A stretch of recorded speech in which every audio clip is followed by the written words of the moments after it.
Hello world. So today's video is slightly different from the normal offerings that I put on my channel. Today we're going to split the video into 4 episodes. The first will be the ride to Ironbridge, second will be Ironbridge and the ride to Shropshire, then there's a hike in Shropshire with a few little twists, and the final episode will be the journey home. And that's when it gets difficult because it's wet and miserable and it's a tough ride back. Enjoy. Good morning world. So we're out again today on a trip that will have a couple of pit stops. The final destination is actually a hike. Biking is my passion and love, but it doesn't take away from a good spirited walk, and so that's what we'll do today. We're heading to Shropshire County. Very picturesque, very scenic, nothing like this urban jungle. And on the way we will stop off at Ironbridge. Now Ironbridge, as the name suggests, is a bridge made out of iron. And you would ask the question, well, possibly you'd ask the question, why see a bridge made out of iron? Well, this bridge is infamous. It's a sign of the Industrial Revolution which began in Britain. This is one of Britain's claims to fame, and I believe, and please do correct me if I'm wrong, the bridge was built in 1770 something, 79 or 71, I'm not sure, but 1779. So that's going back a few centuries. And I think it was 1986, I remember the year, that it was given UNESCO prominence. And it's a quaint little town. Well, Ironbridge is probably bigger in area, but the actual place where the bridge sits is more like a village, and it's designed for tourists. It is a tourist trap, but you know, some of the most beautiful places are tourist traps because they are so beautiful, so tourists will flock to those locations. Then after Ironbridge we will obviously do a small walk. I say obvious, nothing's obvious until I tell you it's obvious, so I do apologize for those statements that I make which aren't so obvious, but they're obvious in my head, and so still I owe you an apology, but I hope you understand and you bear with me. So we'll head to Ironbridge. We'll wander around there. The bridge covers or crosses a river, so it's quite a scene to capture, and we'll do a little walking. Then after that we head off to Shropshire, and Shropshire is bordering Wales. It falls under England for those that don't live in the UK, and it's similar terrain to its sistering towns opposite the border, over the border rather, in Wales. But when you get deeper into Wales, the scenery does change considerably. So yeah, we'll do Shropshire County, and then on the way back we'll try to add a few more pit stops. I have I believe an 8 to 9 kilometer hike in Shropshire, so hopefully it will be on, well, it will be, there's no hope about it, it will be on foot, and so we'll capture footage as pedestrian, in a pedestrian format, so walking, which will be nice, which will add a twist to the video.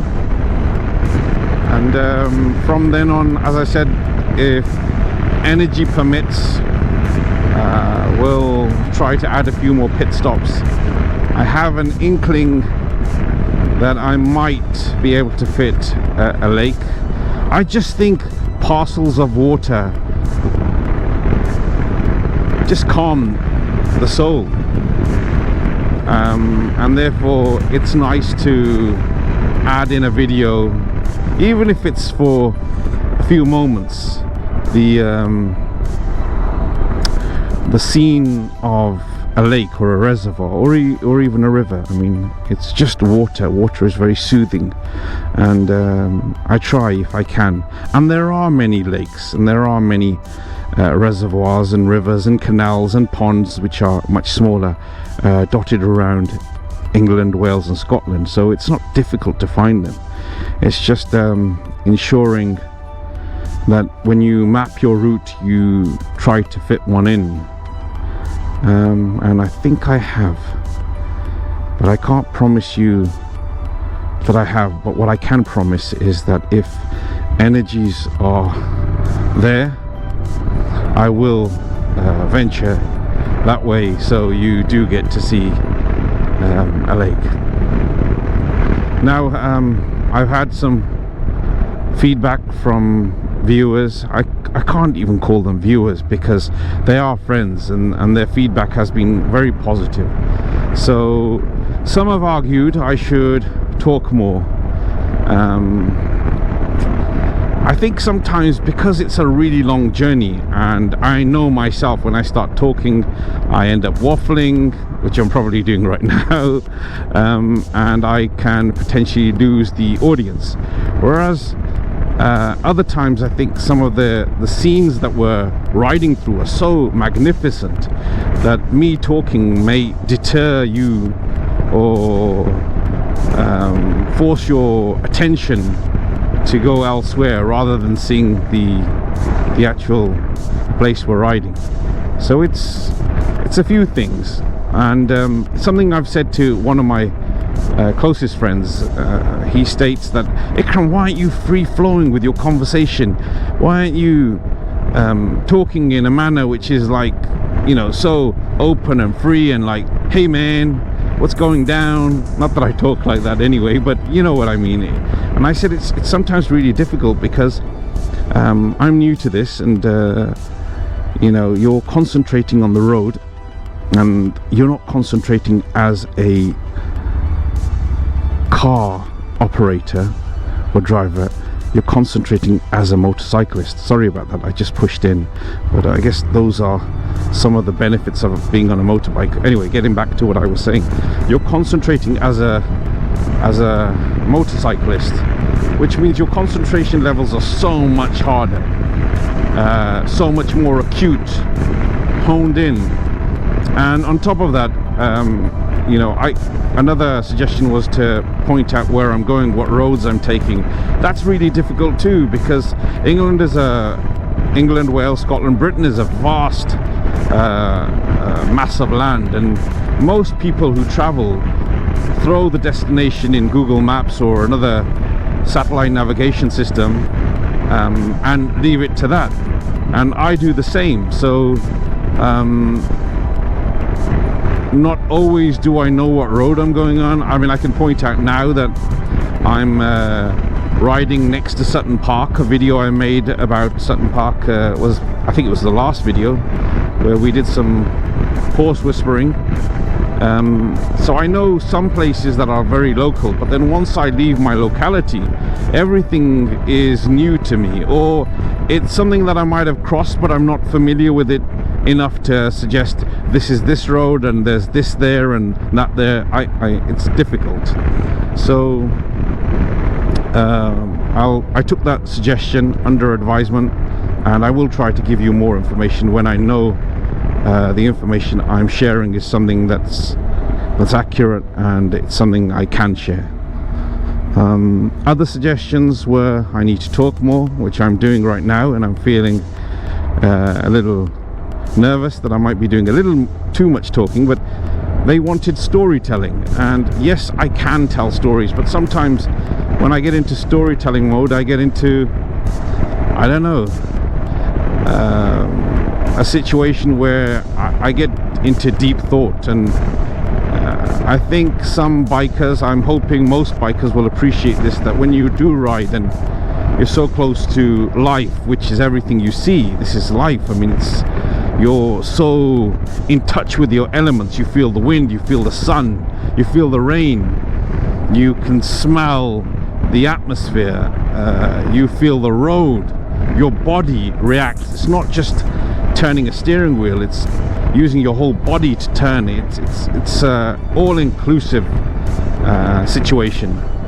So you have that's the life part of riding. And then death, because if I look down and you can see this tarmac, if you can see the tarmac here, that's death.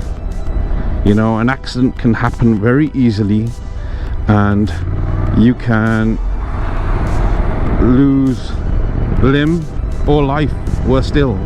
So when you're riding, you're so close to life and death, and that obviously, in my case, it makes for deeper, meaningful thought. And so when I do tell stories, as you'll note in my last video, the stories can get very deep, and I'm not sure if that is what people want. I mean, especially as you'll notice, I use lots of captions to add humor, and if I can make you smile, I think it's mission accomplished. And if I can make you giggle, that's even better still. So yeah, so I will try to regale some stories or talk or give you commentary on my travel, but just bear with me. It's probably already too long in the video with all this conversation, but anyway. So for now I'll just zip up and shut up and let you enjoy the journey with some music in the backdrop. If you haven't already got music whilst I'm talking, then I'm going to play it now, and if you have, then I'm just going to shut up and let you enjoy the music a little more.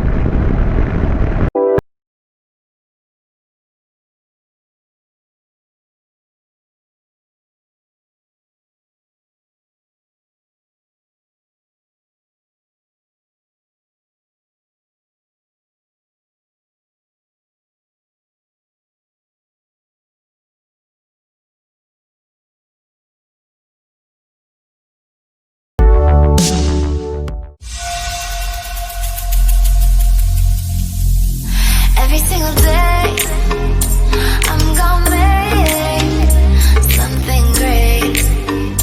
That's my way. Every single day, I'm gonna make something great. That's my way.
Heavy breathing.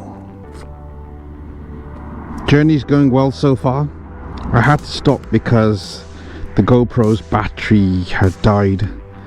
I've realized when you use non-original batteries, they tend to deplete their reserve so much quicker, their charge so much quicker.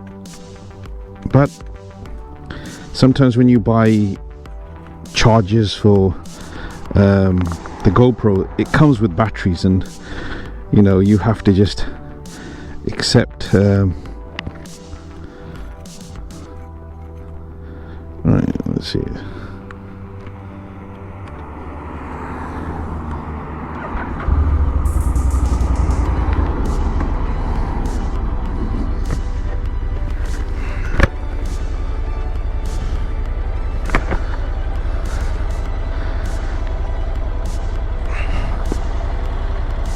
Okay, we have a truck, and then it's an open road.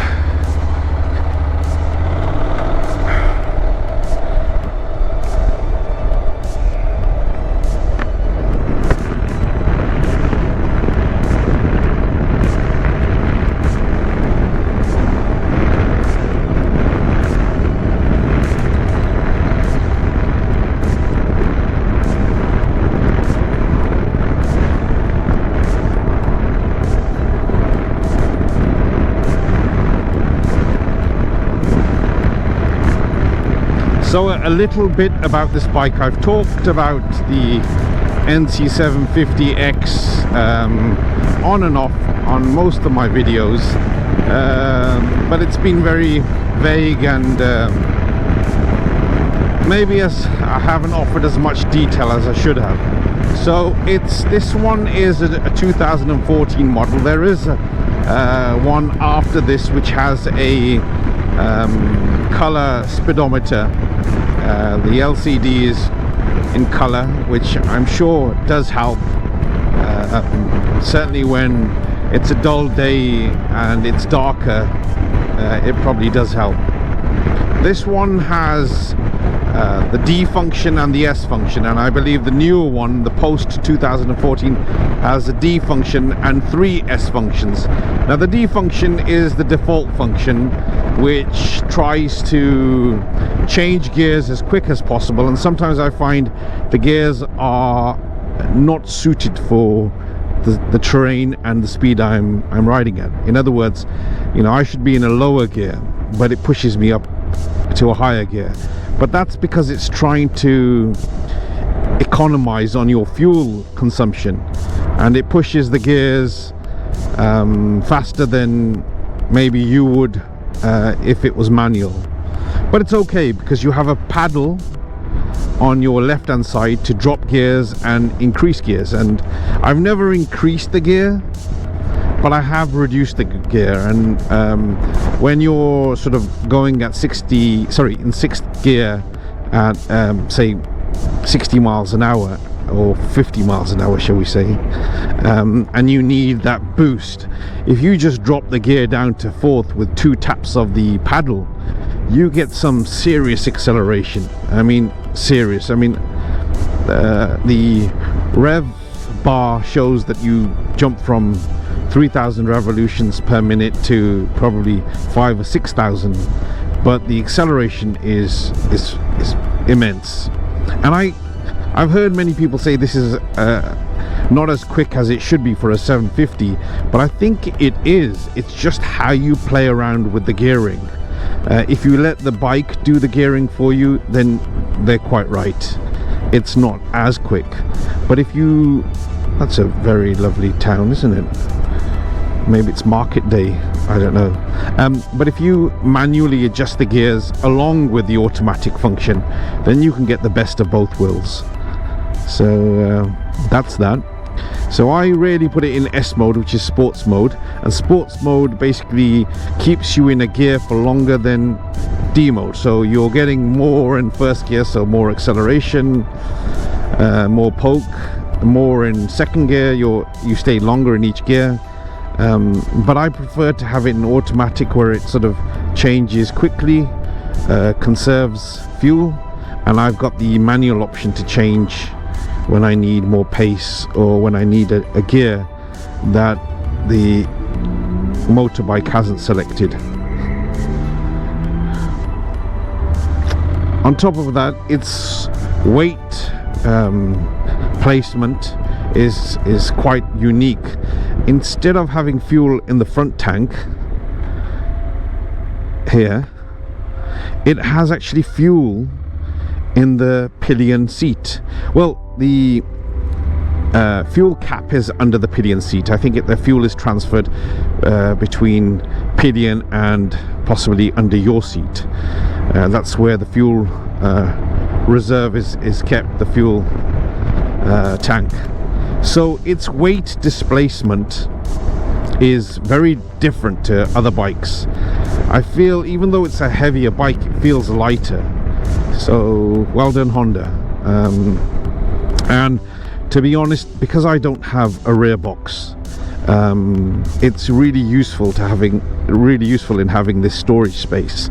I have a battery pack which I charge my phone with, and it's in this storage space. I've got sandwiches, I've got fruit, I've got a drink, I've got hats, I've got chains, I've got bits and bobs, and it's quite a large storage space. In fact, most would fit their helmet there quite easily. Unfortunately, I have a problem with regards to the helmet because I'm wearing a GoPro and a chin piece.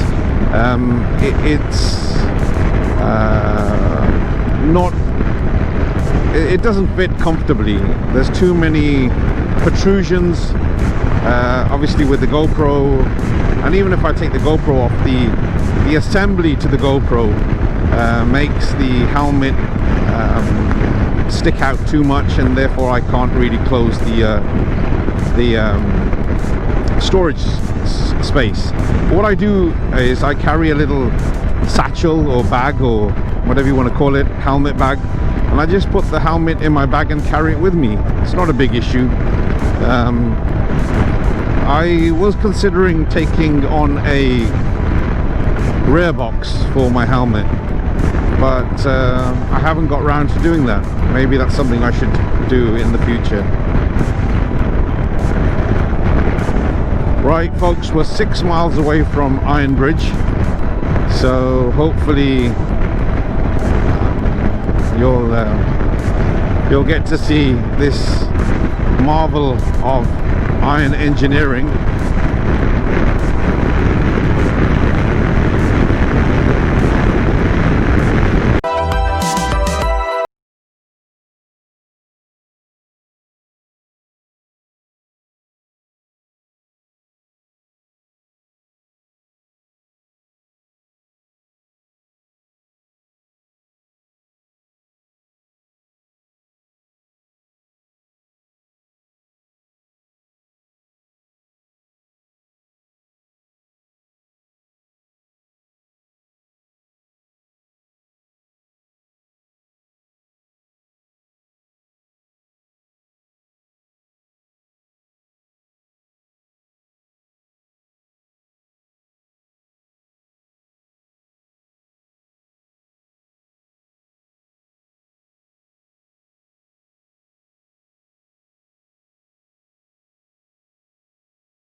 So we're very close to Ironbridge now. I saw the signs for Ironbridge for the very first time,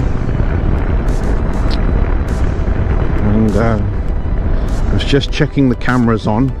It's happened to me before where I've thought the camera's on and I've thought I've recorded a beautiful image or video of a very characterful area, and then when I get home I realize the video is off. Yes, I know, you're all thinking, what a fool. I thought the same too.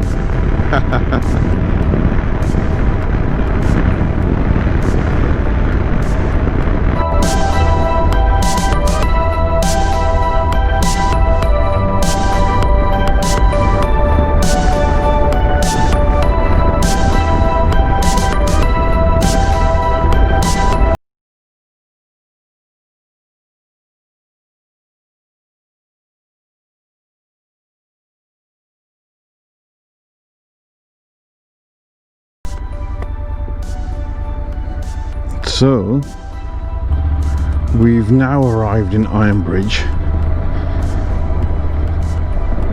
as in the town or village, I would say. And you'll see what I mean when I say there's an English charm to it.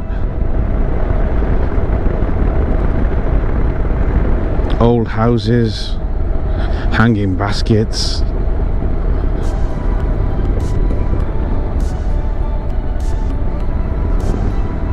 little convenience stores, craft coffee shops.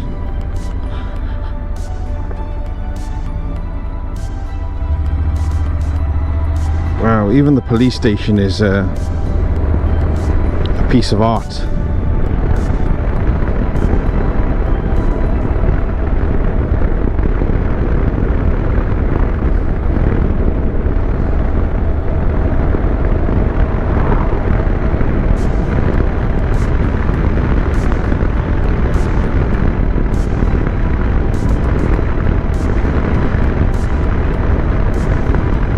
There's a bridge, but that's not Ironbridge. I believe that's the bridge that takes us over to Ironbridge, but the actual cast iron bridge may be behind us. But we'll sort of cross that road bridge and then go back on ourselves over the river and along the river.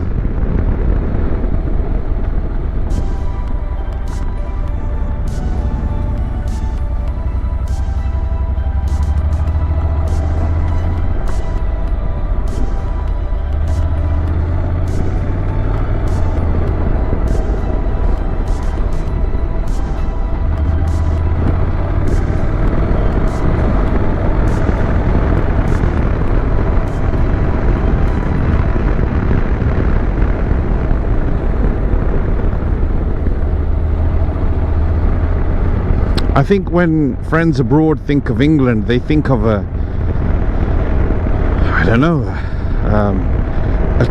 Tolkien style, the Shires, Middle England type of thing. And they wouldn't be far off. You can find those kind of places for sure, but you have to go looking for them, because most people live in the cities, and the cities are large metropolises.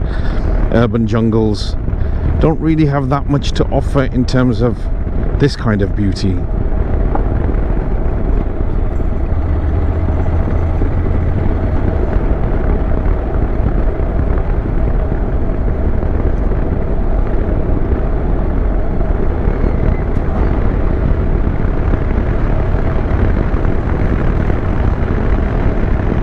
To my right you will see the Ironbridge, but I will offer a more closer picture and video when I alight from my motorcycle. And the question is, I need to ask, do I pay as a motorcyclist, or is it free parking for motorcyclists? That's the big question. And the answer to that question is that I don't know. I really don't know.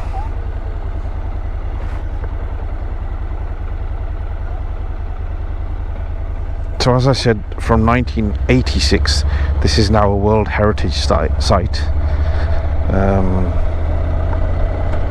I just need to see, oops, there's some instructions on what can park here and what can't.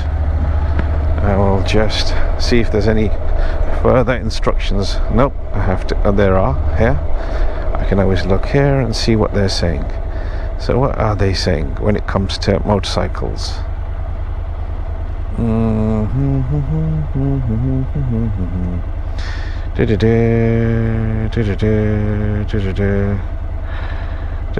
Oh, I'm afraid there's nothing here for motorcycles, and as I cannot pay and display, because you cannot display on a motorcycle, it will just fly away, I believe it's free to park.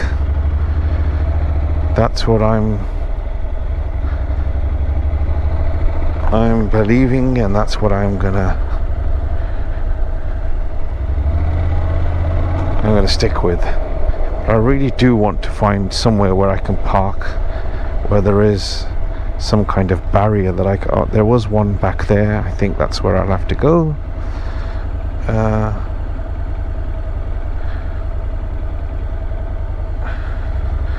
This is disabled parking, so I can't park here. But of course there was a parking spot next to a barrier, like here, where I can park and maybe... Can I get my... Yeah, I think maybe I can get my chain through the gate and through my wheel. Right folks, I'm going to say goodbye for a moment. It will be a split second because I'll switch the camera on and you won't even know. Let me get ready and then I will show you Ironbridge, but you can have a gander, a short view now. 3, 2, 1.